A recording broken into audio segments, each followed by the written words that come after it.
Women's flyweight, Miranda the Maverick, in what is a massive fight with you next week with Macy Barber. How has preparation been, and how are things with you?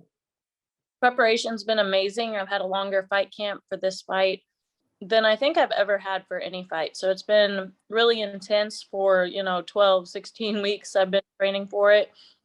Fight camp really ramped up the last 5 weeks or so.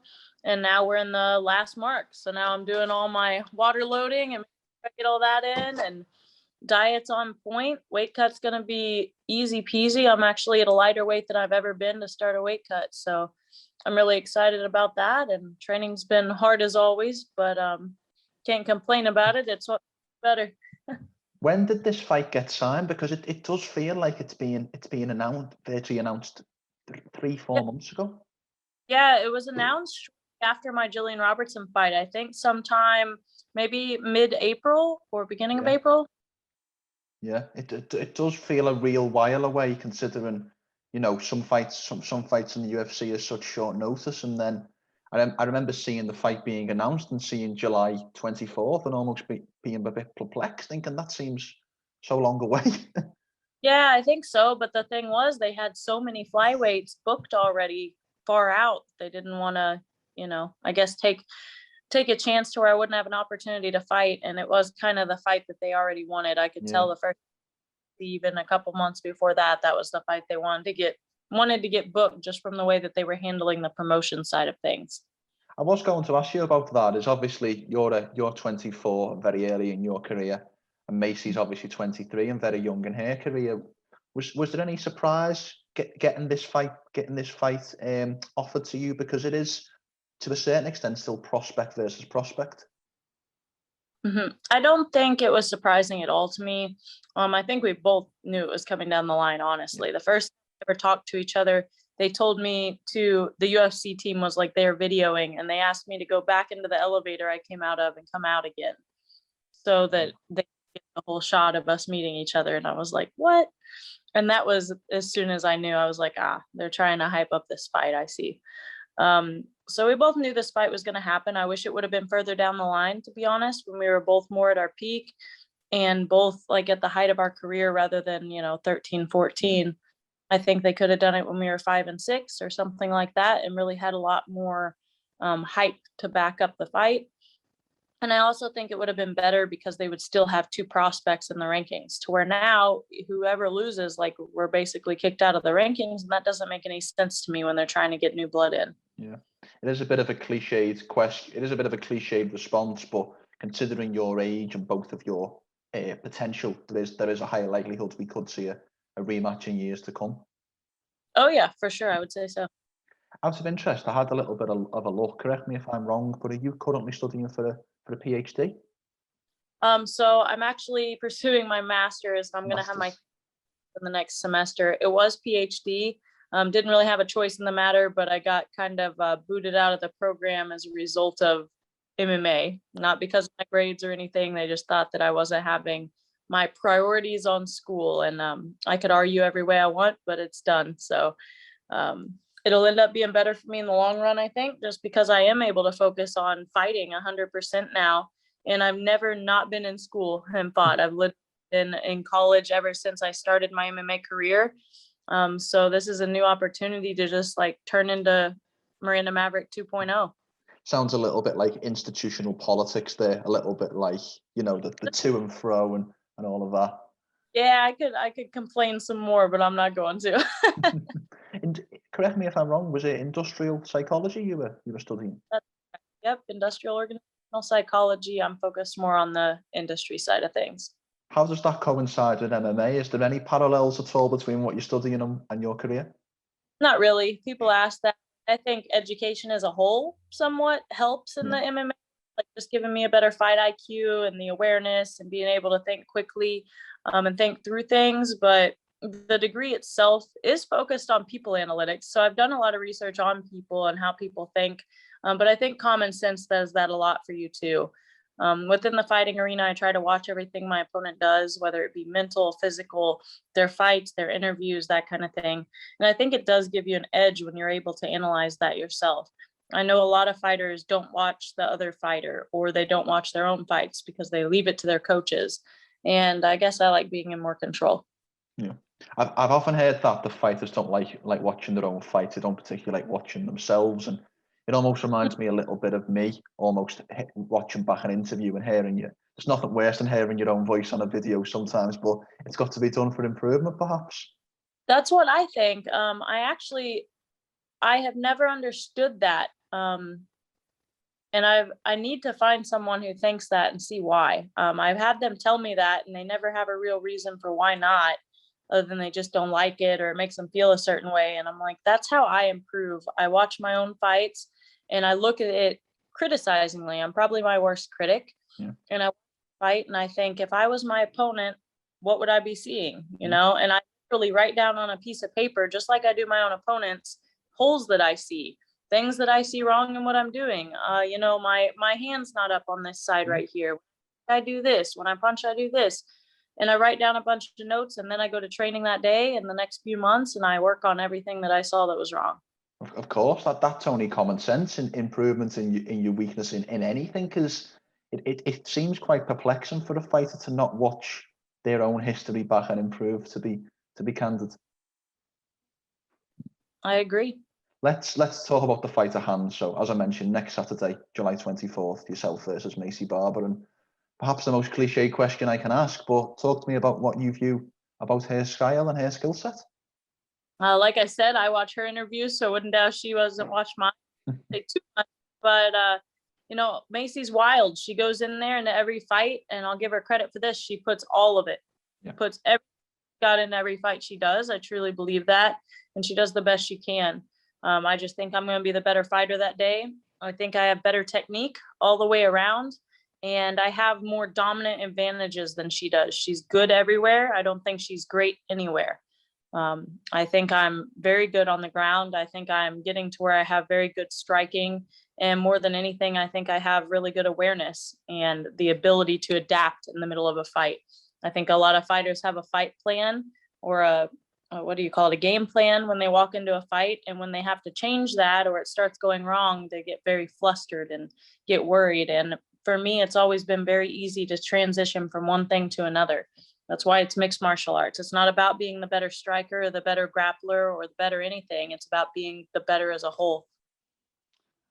Obviously, in Macy's last fight against Alexa Grasso, one of the key criticisms coming out is she seemed to get her distance wrong at times. She seemed to be faking and feinting a little bit too far out. That if Grasso just stayed still, she couldn't really get a read. Do you first of all, do you agree with that assessment? And is there anything you feel like you can implement to try and have her do that again, perhaps? I'll be honest. I think a lot of people are ragging on Maycee Barber pretty hard now. I think they're being pretty mean. Just like the whole, oh, she's not the future. In my opinion, she is the future, regardless of whether she loses this fight or not. You know, she's very young, and it almost discredits my own abilities if I'm to match her right now and say she does this bad or that bad. I don't even know if it's her distance was off, or if that's what they practice and it was just a threat to keep Alexa from taking her down, or whatever they were worried about. It could have been all part of the game plan. I don't know. You know, she did fake and she feinted, and it worked sometimes, even though a lot of them were out of range. Different fighters fight different ways, and I can make fun of a lot of different fighters in the way they fight, even up to the elite, you know, but that's not my place because they have their own plan. There were holes in her game, though, that I saw in that fight. For one, it was very impressive that Alexa was able to kind of bully her almost at times, even though she's a much smaller fighter. In fact, one of the smallest flyweights, I think. Yeah. And I think from looking at that and watching Macy's other fights and what happens when she starts getting bullied, she's going to have a hard time with me, because I am one of the bigger flyweights and I am going to bully her. I don't want to keep the conversation on Macy too much, but it is, when you actually think about it, quite a precarious position. 23 years of age, on the back of 2 losses, now an underdog against yourself, that she could be staring down the barrel of a UFC release, and that's probably something that you've got on your mind, that she's coming, as you mentioned earlier, with everything she's got. Absolutely. I think she's going to come out guns blazing, thinking that her career might be over if she doesn't win the fight. And she looks like it, honestly. I'll say I'm impressed by her fitness lately that she's been showing on her social media and everything else. and I'm excited that she's bringing her best to fight me. I don't think it'll help her any, but I think it'll keep her in the UFC. I don't see why they would release her. I think they've just thrown her to some really high-ranked people, and she never really got the chance to grow and develop herself. And I think she needs that chance. A lot of girls had to jump right in and start in the UFC, and that's kind of hard. Where I will say Invicta helped me with that. I was able to fight good competition, but not, top 10 ranked in the world my first fight or two. Yeah. One common opponent between both of you girls is obviously Gillian Robertson. And if we look at the complexities between them two fights, Macy got the first round knockout, and you got the dominant decision victory, but a decision nonetheless. If we do MMA math, we could say her victory was more impressive than yours. Is that anything coming into it at all? No, not at all. I don't see it as a problem. I think I've had that brought up a couple times. And to me, I didn't take a couple of opportunities where I think I could have finished the fight instead of winning the decision. But I also just fight a lot different than Macy. I don't just swing at people. Like I don't find that to be the best technique. I just got done training with Jillian last week. I had her down here training with me, and mainly for the aspect of the grappling and just to have someone my size to work with. And Macy's, I call it her King Kong walk. That's what I've been calling it. The foof, foof, foof. I don't do that. And yeah, that's what ended up knocking out Jillian. That's what's actually hurt a lot of the females she's gone against. But I'm ready for that and have plenty of counters for it. It's quite a detailed background of Macy. Obviously you mentioned the King Kong walk, the barrage of punches that she seems to like, but having said that, with such a wild style, you've obviously going to be able to game plan around that, and presumably the tactic is to stay out of the way of that barrage and then counter back. Oh, we'll see. We'll see if that's. I know you can't go into specific tactics with me today, of course. Two different options for if she decides to start swinging at me, but it's confuse, frustrate, dominate, and I plan on frustrating her a lot to where she does start her little wild swinging. Yeah. What do you make of Macy as a person, the very brash, outspoken young woman that she can sometimes be?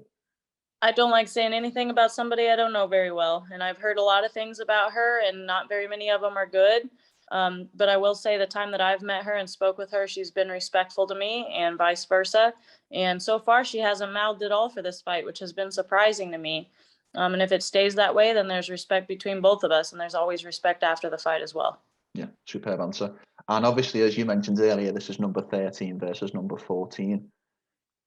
We haven't said there's obviously a little bit of extra stakes coming in because this is only your third UFC fight, and you've already got a number next to your name. Do you feel any extra pressure at all? Not at all. This is where I wanted to be. If I didn't have the number by my name, I'd just be hungry for more. Now that I'm here, I'm still hungry for more, but it's just at a higher level. At one point, she was 14, I was 13. They just keep switching it back and forth as the weeks go. I don't care. I don't care if there is a number by my name at all, but my goal is the title. My goal is to be at the top, to compete against the top, to be one of the best in the world, not to be hanging in the 15, 20, where I'm at mark. I want to get higher. It's not good enough. This is obviously only going to be your 12th fight in your professional career. And as I mentioned, you're right there with a number next to your name. How fast do you want to move up this flyweight division? Do you want to still gain experience, or is it as soon as possible to the top end? As soon as possible. I honestly don't even see myself as having a choice at this point. I'm already doing things. Would I like to take my time to get to the title? Yeah, a couple more fights probably. I don't necessarily need it right now, but I wouldn't mind if they have me fight Valentina right now. I don't care. People like making fun of the flyweights for being like, oh, this person called out Valentina. They're only number 7. They think they can do something. What else do you want us to do? We're all trying to be the best. If we were like, well, let's just stay at number 9, number 8, what's the point in watching a fighter who doesn't want to be the best? I don't understand that. So I'll call out the title if I want to call out the title. And that's the ultimate goal. So whoever they put in front of me next that's up that ladder, I'm ready to fight. It's not, to be honest, let's be frank, it's not the deepest division in the organization, I wouldn't argue. But having said that, you are right. What do you expect you girls in the top 10, top 15 to do? The champion, whether you are a heavyweight or a flyweight, the goal is always going to be the title. Exactly. And they see Valentina as this dominant winner, and it just gives more reason, in my opinion, to bring up people that are lower ranked up to the top faster, because all these people sitting at 5, 4, 3, 2, they've already fought her, they've already lost, and they're just playing this game of switching which number they are. I think they need to have us younger girls fight some of the older girls, get them out of that top 15. It's such a stagnant division, and they whine about it, and then they do the matchmaking and almost make it that way themselves. But that's exactly what I meant earlier when I asked about the matchup with you and Macy. Is, you know, obviously someone's always got to go, but someone has got to take another recent loss out of two young prospects when they could have matched you against two older names who've perhaps been at the title picture before and raised you together. So there's a little bit of a strange one in terms of the matchmaking in that aspect, I suppose. I agree. That's exactly how I feel about it. Is it in any way daunting having the champion in your weight class as Valentina, one of the most dominant champions in the sport? I'm proud of it. I'm excited about it. It just gives me that much more to look forward to. The more dominant the champion, the more exciting the rise. I suppose that's a good way to answer. And for one final question, I'll turn the conversation back to the fight at hand. And Miranda, I'm not sure if you're someone who's going to give me one, but I will ask for a prediction. What happens when you're locked in there with Macy Barber? Second round finish. Second round finish. Well, that's as clear as you're going to get. And I very much thank you for your time, and I look forward to seeing you back in action next week. I appreciate you having me. Before we finish, Miranda, how can people find you on social media? Instagram's probably the easiest way. You can go to Instagram. It's fearthemaverick_HOMT, or you can look up my name, Miranda Maverick. I think I'm the only one out there. I have a website, fearthemaverick.net. You can go on there, check out some of the stuff that I have, and contact me that way as well. And before we finish, as I give this opportunity to everyone, the floor is yours. Is anything you'd like to say or sign off with at all? Thank you. I appreciate it. Thank you for having me on. Thank you to all my sponsors that are out there in